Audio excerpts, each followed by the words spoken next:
Welcome to Black Maternal Health Week 2023 with Restoring Our Own Through Transformation, also known as ROOTT. This year we are focusing on and celebrating our bodies belonging to us.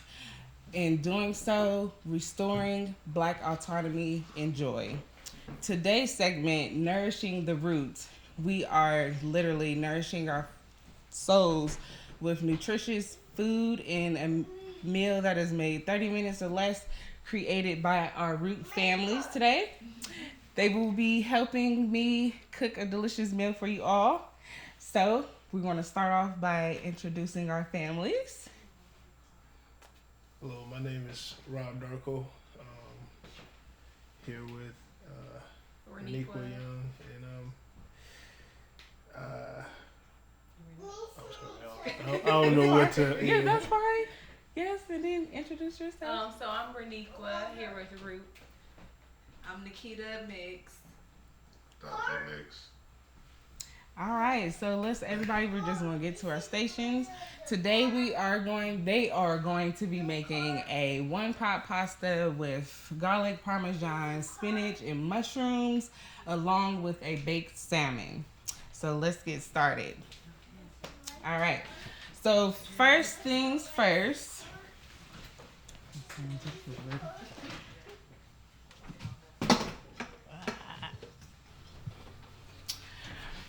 We have some Atlantic salmon that is going to be prepared by Nikita. And then we have some fresh vegetables. We have the mushrooms and spinach and onions and garlic that will go into the pasta. We're using whole grain pasta today. And then Robertson is going to be whipping up the sauce with the vegetables. And then Dante is going to be helping us out with the salmon in the oven and the pasta today. So we're just going to start off just by chopping up vegetables. It does not matter how thick or how thin you want them, just your preference on how you eat them at home. Are you a dicer? Are you a slicer? Or are you a mincer? Dicer. Dicer? All right, cool. We're going to have some diced vegetables. Okay, so Nikita, what we are going to do with the salmon is we're going to take the... I already did that. Okay. Yep. Okay. Yep, so salmon has been rinsed. We're going to take this butter, garlic herb butter, and rub it onto the salmon. Lay everything out. Yep, just lay everything out. You can go ahead and start your water. Not yet for you, but start your water. So we're laying out our salmon on your cutting board, and then you can take a brush or a spoon and just literally rubbing the butter on top of the salmon so it can get that nice flavor when it cooks in the oven at 375 for 15 minutes. And then, you don't have to put it all over, it's fine. And then we're going to season with garlic herb seasonings, a mix that I came up with, and then also some salt. Yeah, this everything right here, man. It's good. And just season it however you want to and whatever feels good to you. So, how is cooking at home? Do you all cook at home with each other? Do you cook together? Yeah, sometimes we cook together. Or sometimes he'll do a meal one day or one night, and I'll do a meal one day or one night. Okay, so you guys just share roles and rotate with the meals. So what do you like to cook most? I like spaghetti, a lot of fried chicken. A lot of fried chicken. Yeah, we alternate either fried chicken or baked chicken. Okay. Okay. What about you, Reniqua? So yeah, we do cook together at home. Sometimes we cook with baby Darko. He likes to season food. Ooh, he likes to see. What's his favorite food to season? Chicken. Chicken. Chicken. Do you guys eat a lot of chicken at home as well? Yeah, we do. We eat that and stew, spinach stew. Yes, love a spinach stew. Is chicken Darko's favorite food to eat? It is chicken. Nice. I think that's every baby's favorite food to eat, besides fruit. Yes, so this is looking really lovely. I'm loving the seasoning on the salmon for sure. How's your vegetables going? Good. All right. Am I taking the stems off for everybody? Nope, you don't have to. Okay. So, fun fact, you do not have to take the stems off of your spinach if you do not want to. I personally love the stems on my spinach. And also because spinach takes like a lot just to only have a little bit. Definitely keep the stems on. And also, if you do take the stems off, you can put them in a bowl and compost.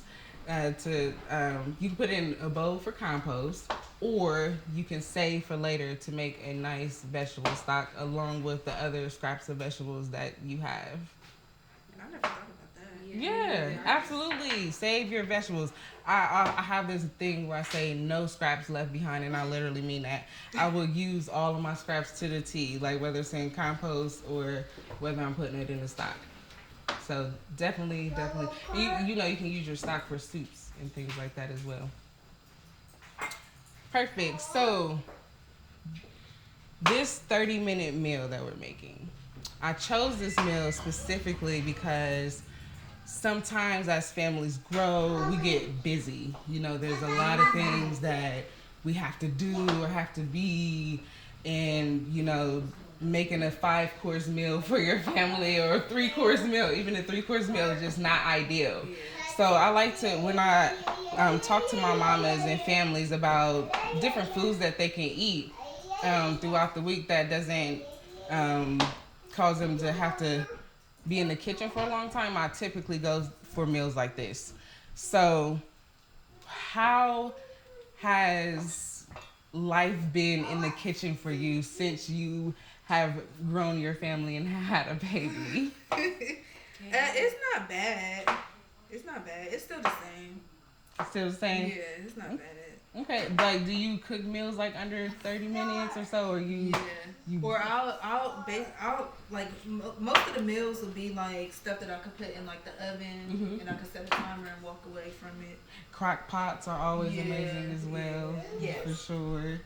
A lot of oven meals. Yes. Yeah. Yes. What about you, Reniqua? It depends on the meal, but yes, I try to use the air fryer. Okay. Or the oven as a cheat sheet, so that way I can walk away and not have to stand over the stove. There are so many things that you can make with the air fryer these days. I'm like shocked. And the crock pot too, so yeah. It's like, okay, this will be ready tomorrow. I remember someone saying that air fryers were just the adult version of the Easy Bake Oven back in the day. Which is true. Yeah. Which is true. Yeah, let me go put this. You ready for your vegetables? Yeah. How many kids do you have? 2. We got a 2-year-old and a 3-month-old. Boys and girls? Yeah, you The guys 3-month-old is a girl and the 2-year-old is a boy. Oh, so you got put the lid on this so it can boil And then we got a faster. 17-year-old too. Well, she's turning 18 on the 25th. Oh, wow. She's graduating too from high school. So when the both of you, I'm going to ask each of you, when you were pregnant, did you have any, so you have cravings and all the things that you want to eat so bad, but you know you have to nourish your body with good, healthy foods. Did you run into any obstacles or challenges when it came to cooking? I would say no. Not really. No? But I definitely fed my cravings. You did feed your cravings? We did. We did, so Robertson was in it too. So what were some of the things that you craved? Sherbet, ice cream. Mine's really bad. I was eating pizza a lot. So there were no obstacles when it came to cooking meals at all. So you were fine. So were you the one that was cooking in the kitchen most of the time during your pregnancy? No, Dante was. Yeah. Okay, Dante, what meals did you make during pregnancy? Whatever she wanted. Like a lot of baked chicken Alfredo, to keep it baked healthy chicken. and stuff. Yeah. Nice. Not too much fried though. So how did that make you feel? Like, oh my gosh, I do not have to cook today. Dante is going to cook for me. I can just sit here and relax in my glory. It felt great, especially with the 2-year-old. Yes. 2-year-olds can run. He be me. wanting my attention more than his dad's attention. Oh, really? Yeah.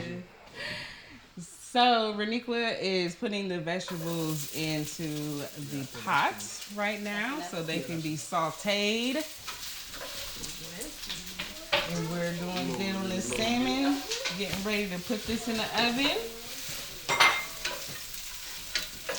I meant to keep my butter out. I apologize. You're fine.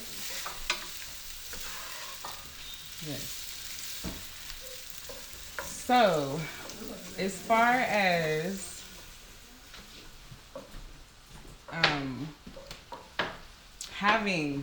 you mentioned that cooking is rough a little bit with your toddler. How do you navigate, having many children or just a 2-year-old in the kitchen with you? I would try to let him help out a little bit. Yeah? Yeah. Like the other night we had made some, I tried to get him to help me make some brownies. Mm-hmm. He tried to stick his hands in the batter and stuff. I just try to have him do like the little easy stuff. Yeah. Like try to stir up the batter and stuff. Yes. And I bet that brings him joy, knowing that he can help his mom in the kitchen, and knowing that I have created something with my mommy, and then I just know it's just going to be so great because I did it. Right? But he didn't eat any other thing. No, he didn't eat any? He just left it up to you all. Yeah. He's very picky. He's very picky too. Okay. Certain stuff he'll watch you make or he'll help you make, but then when it comes to eating, he'll run away. Yes. Well, that's good. So, when you and Dante cook together, and Reniqua, when you and Robertson are cooking together, how does it feel to like sit down and enjoy this meal? It's refreshing. Yes. Definitely It's refreshing. enjoying.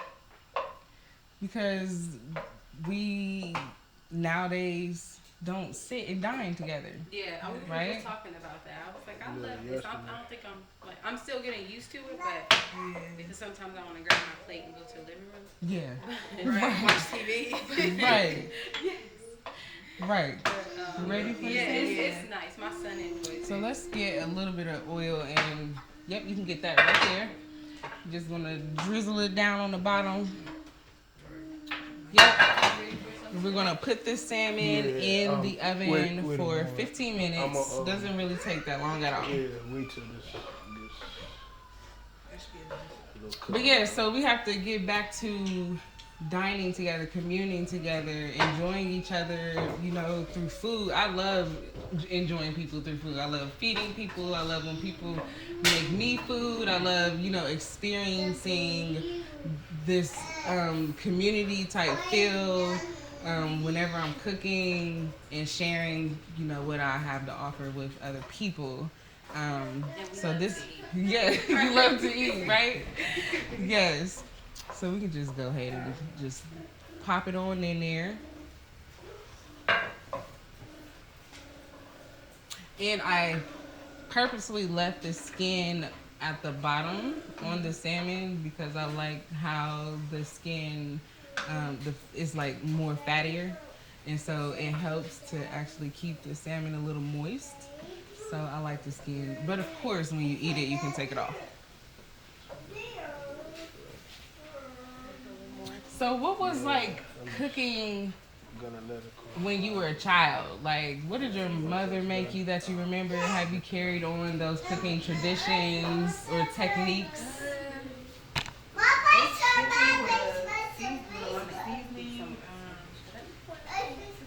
It's like a lot of stuff we used to eat when we was kids. Like, we really don't eat anymore. Like, we used to have liver and rice and stuff. Who is eating liver and rice anymore? Right. Yeah. Stuff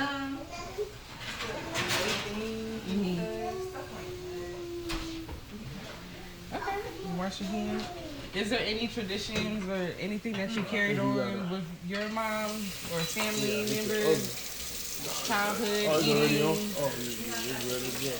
Yeah, that's what you think of. Yeah.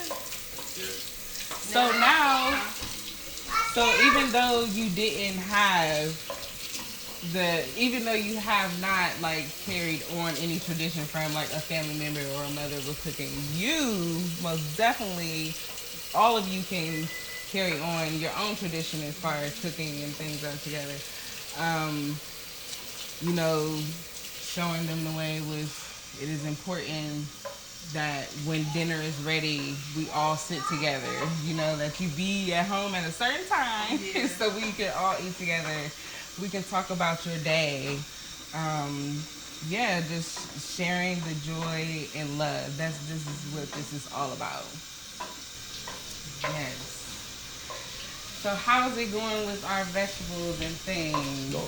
Going We can add the spinach into the pot. And then once the spinach is cooked down, we are going to then add the seasoning to the vegetables. I like to season my vegetables when the food is almost done, just so the flavor can be all in there and tasting good when it is coming out. It should be. Saving this for the end? Yep. And so Robertson is just basically sauteing the vegetables right now in the pan, making sure the spinach is cooked down. He has oil in there. He has the garlic and herbs. I use olive oil. Olive oil is really good. Yeah. Showing you the olive oil. How's our water coming? Is it going? Oh. Let's turn it up a little bit. One trick to boiling water faster is to cover your pot up with a lid to make the water boil faster. Water, yes. Mm-hmm.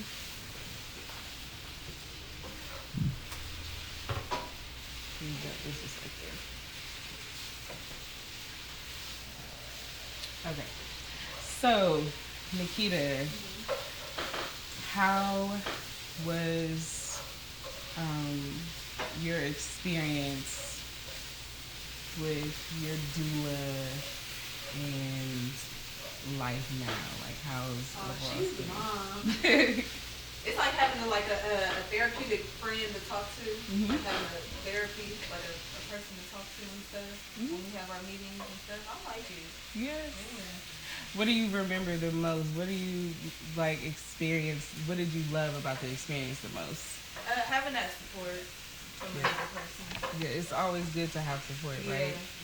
Like, we need to be supporting and loving on our mamas at all times, making sure that our Black families are protected in their birthing space. I'm so glad that you got to experience it. Because with my son, we didn't get to do that because, COVID happened and they wasn't letting anybody in the hospitals and stuff. So I'm glad we did it this time. Yeah. So how was that part? Like, COVID and having it just... Did you feel like you were alone, or did you feel like, what should I do? Not really. I didn't feel alone because they let us bring in like one support person. So that was my husband. So he was cool with that. You was good. Yeah, we was cool with that. Yes. Okay. How about you, Anika? How was your birthing experience and everything, and having to navigate through COVID as well? As far as the pregnancy? Yeah. Oh, okay. So it was fine until I had to go into the hospital around my son early. When I tried to call my doctor, they said she wasn't listed. So I had to go to a hospital I felt I could trust, which is Riverside. So, that was a terrible experience. Oh, no. But after bringing my son home, everything was fine. I worked with you, which was nice, and I really enjoyed that experience. I feel like I needed that. Outside of him and his support, Yeah. You know, it's different than women. Yeah, for sure. So. So how did you both advocate for yourself in vocalizing that you needed support, like after pregnancy? And so in your postpartum period, how did you advocate for yourself? What did support look like to you? Support looked like to me, like if I needed anything, I'll either let Dante know, my mom know, my doula know. So it was easy. Okay. Yeah, it wasn't hard to let them know anything. Yeah, good. Because not a lot of moms remember or think about asking for help and support. So I feel like I slacked there. You slacked? Asking for support. Yeah, asking. But his mom has 10 kids, so I didn't really have to ask. She just did things like make meals and stop by. My mom, she'd come and bathe the baby. You know. But yeah, I sucked at asking for support.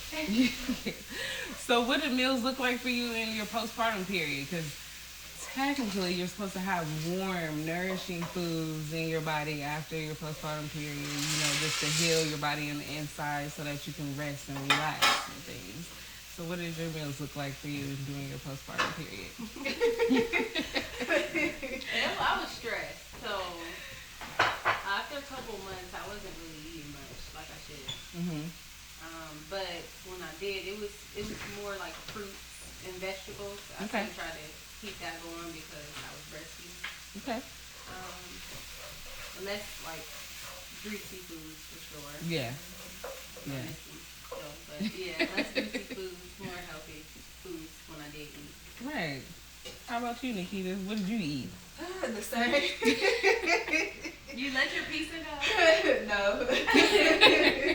No, after that, it was still the same. But I like my intake of like vegetables and fluids were more because I had to breastfeed and stuff, and I'm still am doing it too. So it's just more of my intake of like liquids, more water and stuff. Oh, you probably need some water now. Everybody needs some water. How's it going? All right, so we got our pasta going. Our salmon is in the oven. We are going to add a little Parmesan cheese to this sauce to make it really nice and lovely. And once it is all done, we're just going to put it together and enjoy. Definitely something that you're going to do more often. Maybe even call up your friends like, hey, let's cook together, right? Yes. So again, they made a delicious meal. They made a baked salmon, garlic and herb, with a one-pot pasta that has spinach and mushrooms and Parmesan cheese in it. And so now they are just going to dine together and enjoy their food. Give thanks for all of you again for joining us, for sure. And I'm gonna ask you some questions, but I'm trying not to do it when you're like in the mid chewing. But could someone tell me, like, what does Black joy mean to you? Like, we're focused on Black joy and, you know, restoring the Black autonomy and Black joy. What does Black joy mean to you? What does Black joy look like to you? Black joy looks like to me like just Black people in general coming together, like doing stuff like this. Focusing on like your health and stuff. Focusing on your health. Yeah. Feeding the babies. Taking Healthy care. eating too. Healthy eating. Too, yeah.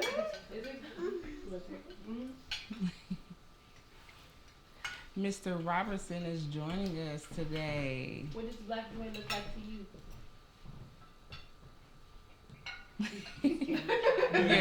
Yes, Karen. It's fine. It's fine. Just him alone is Black boy joy. Right. You know? So yes. So what does Black joy look like to you? How does it feel to you, Dante? Sorry.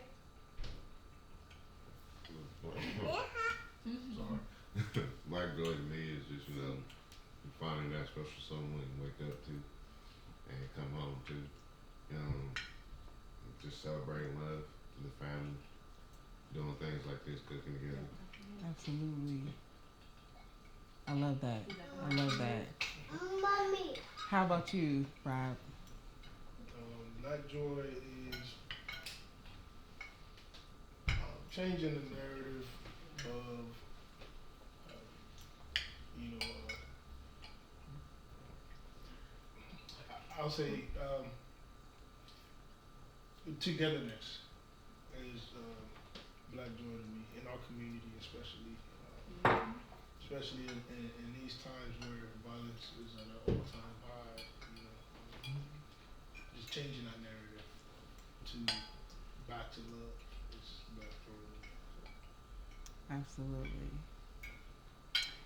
Black joy for me is you all. You know, being able to share and hold space with families day after day, year after year. It brings me a lot of black joy. Being able to cook with and for my people brings me joy. Seeing black people in general just enjoying life and not being afraid to live brings me black joy. Black joy is ROOTT. Restoring our own through transformation. That is black joy. We share black joy. We are black joy. And we live black joy. Thank you. Thank you. This stuff is the bomb. Yes, so y'all enjoy that.